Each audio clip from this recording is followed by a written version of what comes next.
What's up, guys? My name is Matt, and I'm going over today how I passed my instrument check ride.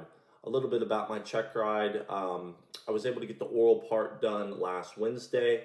We went to take off for the flight part, and the cloud ceilings were too low due to a little front that was coming in. So we had to finish it the next day, last Thursday. Um, Overall, it was a great ride. I felt like I was well prepared. Everything went really smoothly, a lot better than my private pilot check ride. I just felt a lot more confident, a lot more comfortable, and I think it maybe had in part due to a different DPE. But it was pretty good, and I just wanted to go over things that he kind of asked and focused on. But it can be different for every check ride. You don't know what to expect, and that's why you study for everything. So I'm going to start in order from kind of the verbal, the oral part, and work our way through what happened on the flying part. And I'll be happy to give my recommendations along the way as I remember them. Number one on my list is go over your required maintenance logs before you go, because he's going to have you go through and show that the airplane is current and it's ready to fly. And you're going to have to remember your acronyms. Like I use Aviates, guys use different ones, but he was asking, how often does a VOR have to be checked? I had to show him that the VOR was checked within 30 days. Show him that the ELT was in date. And he was asking, instances where we would have to get that checked before the 12 calendar months that it's needed to be checked. So just go over all that stuff. He's going to want to see that it has an annual or 100-hour. He's going to want to see everything within the maintenance log. So go over that before your check ride. Just be familiar with it. Ours was tabbed out, so it was easy to find.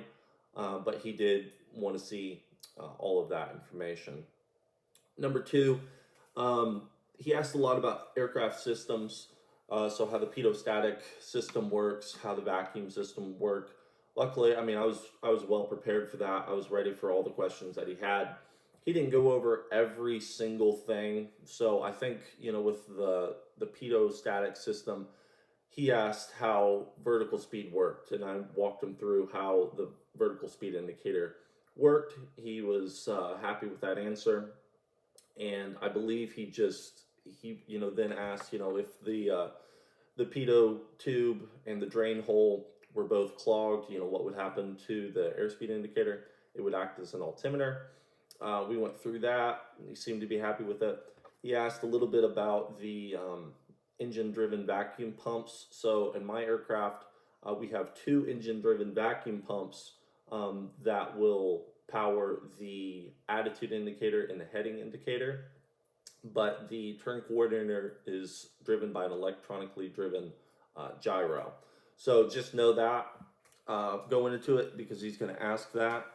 But I was able to answer his questions about it, and he moved on fairly quickly.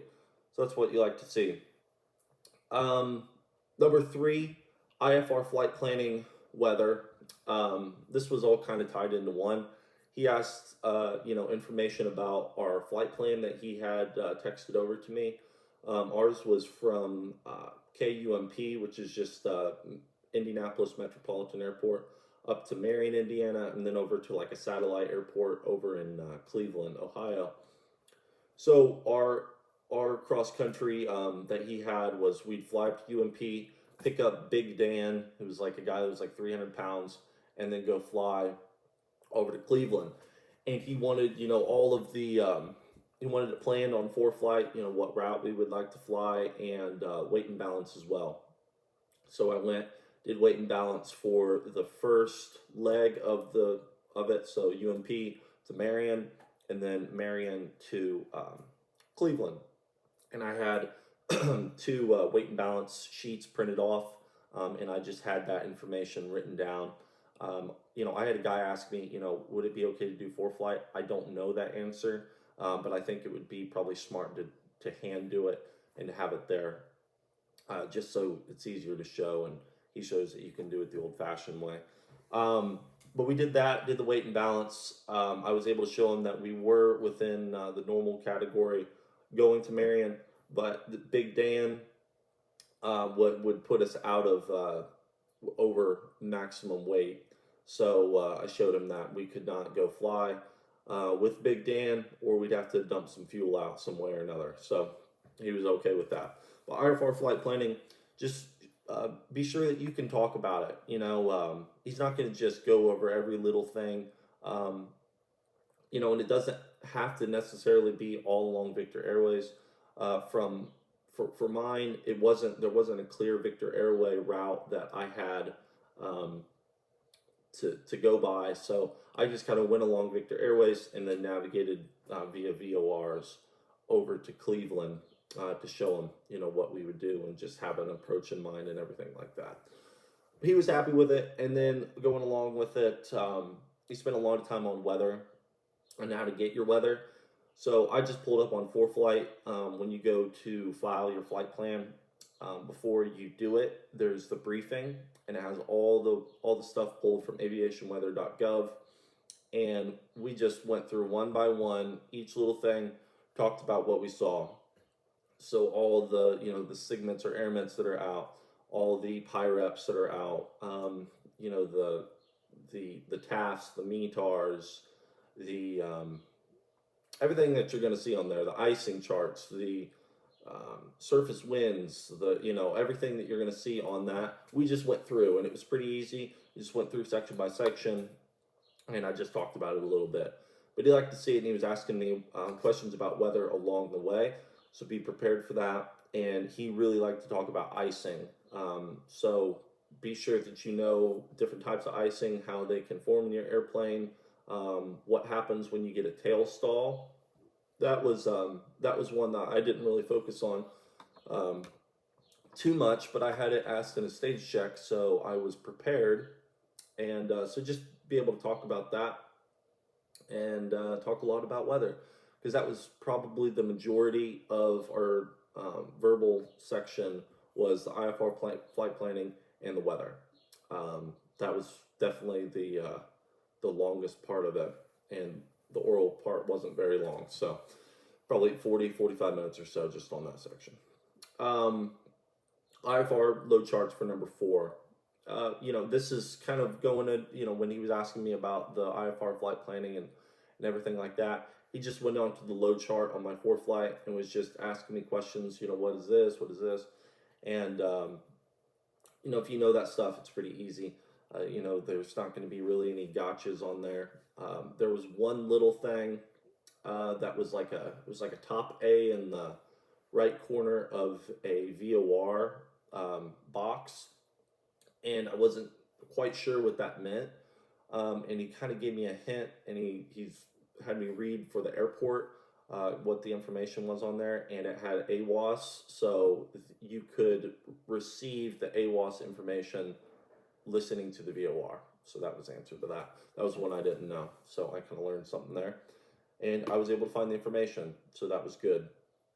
But yeah, just go over load charts, make sure you know all that stuff. He's going to ask you a little bit of weird stuff, but your MEAs, your MOCAs, your AROCAs,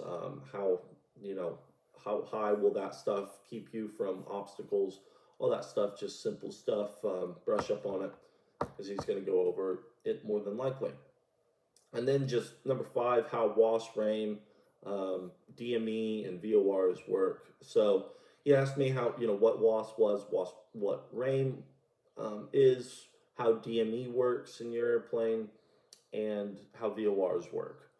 So those were kind of that WAS and RAIM, definitely you're probably going to be asked. How VORs and DME work, that's a little out of the box question. I was prepared for it. And just, for the VORs, just remember that it's 2 signals that are primary and a secondary signal that are being transmitted on a 360-degree radius from the VOR. The aircraft then tunes to those radials, and the difference between the 2 signals being transmitted from the VOR is the radial and the heading that you will be on going to the VOR. So if you say that, he's going to move on. DME, same kind of thing. The time that it takes for your aircraft to tune to that ground-based DME station and the time that it takes to go back, that time is then shown in nautical miles. So it does it for you, but just be able to talk about it. He asked me. So that's, like I said, for the verbal, I wish I had a little bit more to say. Um, it was really easy. I mean, it was really easy. I feel like there was not one thing I didn't know. So prepare and study, and hopefully yours will be as easy as mine. But I know the same DPE gave one of my buddies a 3.5 hour oral exam, and he said that he grilled him on it. He passed, but a lot longer than mine. So you never know. If they're going to be in a bad mood, a good mood, they're going to have all the time in the world. You don't know. So treat it as if it's going to be a 4 hour test, and be happy if it is over in 2 hours or less. So moving on to the flight part, kind of things that I took from it. Number one is, for me, not all DPs do this, but treat your DP as ATC. You get your clearance on the ground, and you remember your reporting points. So he did not have us talking to approach. I got, when I came on Thursday, we were sitting around. I was eating some Cheetos, and he was eating some cookies in the terminal. And I'm like, do you have a plan what we're doing for today? He says, oh yeah. He goes, call me when you're ready to go, and when you're ready to get your clearance, and I'll tell you. I'm like, oh, okay, So I called him, after I got the airplane started and got the weather and everything, and got my my craft clearance from him. He cleared me direct to a GPS point, and then direct to the airport that we were going to be doing our approaches at. So we went from on Thursday from Greenwood Airport in Indiana to this point called Homar, and then from Homar to Indianapolis Regional Airport. And once we got to Homar, he then cleared me direct to Elise and Hold, which Elise is the final approach fix for the ILS 25 into MQJ. So we went to Elise. I did a parallel entry, did a full lap in the hold, and he cleared me for the approach. We flew it. I flew it pretty good. I kept the crosshairs pretty good the entire time. We went down to minimums, and we went missed. I reported to him. He was given the traffic calls for the local, which was nice.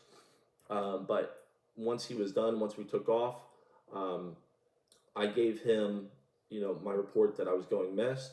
He gave me alternate missed instructions and set me up for the vectors for the RNAV at the same airport. So we went in. I activated vectors, dumped the original flight plan, activated vectors for the RNAV. We went in, flew it nicely, and circled to 2.5 from 3.4, and landed, did a touch and go, took off, and then he gave me vectors for the localizer for 2.5, the same runway, and on that localizer, he did partial panel. So it's pretty easy. I mean, two ones that, it was straight vectors. So really, really easy stuff. I was prepared for it. I was thinking that we'd go to that airport, so I was familiar with the approaches, and it was really great. So going on to my next point, that's just what we did. Everything will be different, but all of these next points tie into how it was easy for me to do. Number 7, build your flight plan on the ground. Now, in this instance, I wasn't able to fully do it because he didn't give me what we were doing. So he just cleared me direct to Homar, then to MQJ. So I couldn't necessarily load an approach because I didn't know. But I could tune in Indianapolis Regional's weather. I could tune in their CTAF. I could build my flight plan from Greenwood to Homar to MQJ. So I did all of that on the ground before we took off, and that way, all I had to do was essentially fly and wait for further instructions. So then, once I got the cleared direct to Elise, I I went direct to Elise on my GPS, even though it's a ILS approach. And then once I got to Elise, I switched it over to nav mode, and I flew the hold with the CDI indicated that you fly on the localizer. So once the localizer was straight and the outer marker was going off, I knew I was at Elise. So that's how I did it. And kind of going on that point, number 8, fly by your needle on the CDI and don't follow the magenta lines as a primary tool. A girl that went before me in my program, that was one of his biggest things that he talked to her about afterwards. She passed, but she was definitely referencing the GPS too much, apparently. So even on a GPS approach, on a RNAV approach, you want to follow that CDI and follow the needle, and that will take you where you need to go. You go down your minimums, but just follow that. Keep that needle center, and you'll be fine. So that was his quirk for her. I made sure I was told that before I went flying, so I made sure to only look at that magenta line into my ground track as a reference, but not my primary means of navigation. So that's a good one. Just fly by your CDI. Number 9, brief your approaches and get ahead of the airplane. So once he tells me, expect the RNAV 3-4, and he's giving me vectors, I'm pulling out my ForeFlight, I'm pulling up that approach plate, and I'm briefing it as soon as possible. So I'm briefing it. You guys know how to brief your approaches. I'm not going to say that. Brief your approach to him. He's definitely going to want to see that.